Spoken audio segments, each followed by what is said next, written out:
మరో breaking news చూస్తున్నాం. RTC కార్మికులు తలపెట్టిన సమ్మె వాయిదా పడింది. మంత్రి పొన్నం ప్రభాకర్తో ఆర్టీసీ జేఏసీ చర్చలు సఫలం కావడంతో సమ్మెను వాయిదా వేస్తున్నట్టు ప్రకటించారు. ఉద్యోగుల సమస్యల పరిష్కారానికి ప్రభుత్వం 3 ఐఏఎస్ అధికారులు నవీన్ మిత్తల్, లోకేష్ కుమార్, కృష్ణ భాస్కర్తో కమిటీ ఏర్పాటు చేసింది.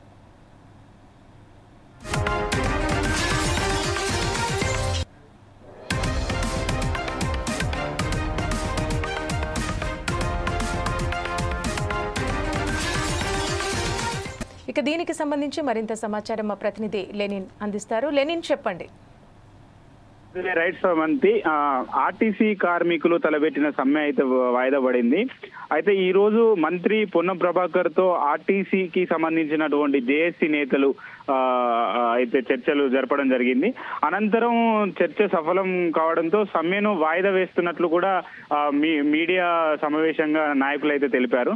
దాదాపు ఏదైతే ఈ ఆర్టీసీకి సంబంధించినటువంటి డిమాండ్స్ ఉన్నాయో అవన్నిటినీ పొన్నం ప్రభాకర్ దృష్టికి అయితే తీసుకెళ్లారని చెప్పేసి కూడా నాయకులు అయితే చెప్పడం జరిగింది.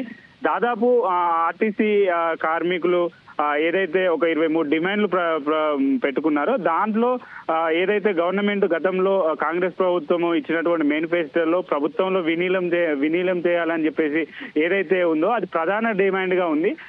ఆ డిమాండ్ పైన కూడా పొన్నం ప్రభాకర్ తోని ఏదైతే నాయకులు అయితే చర్చించారని చెప్పేసి కూడా వారు చెప్పారు.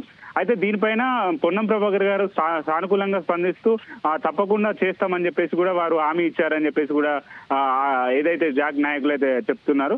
అలానే ఒకవేళ ఈ రోజు జరిగినటువంటి చర్చలు సఫలమయ్యాయి, ఒకవేళ ప్రభుత్వం దృష్టికి తీసుకుపోయినటువంటి అంశాలను వాళ్ళు ఒకవేళ పరిష్కరించకపోతే తర్వాత మళ్ళీ సమ్మెకు మేము దిగుతామని చెప్పేసి కూడా చెప్పారు. శ్రవంతి,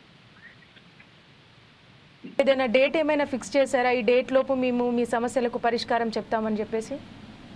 దాదాపు ఈ రోజు అయితే ఒక 3 గంటల పైన సాగిన సమావేశంలో మంత్రి గారు అయితే కొంత సమయం ఇవ్వాలని చెప్పేసి చెప్పారు. అట్లనే ఎలాంటి డేట్ అయితే చెప్పలేదు. దాదాపు కొంత సమయం అయితే ఇవ్వాలి.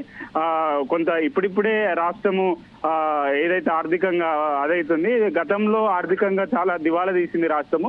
ఇప్పుడు దాన్ని అంతా సరిదిద్దుతున్నాం. మీరు ఇలాంటి సమయంలో ఎలాంటి చర్యలు చేయకండి, ప్రభుత్వానికి సానుకూలంగా ఉండండి అని చెప్పేసి కూడా వారు అన్నారు.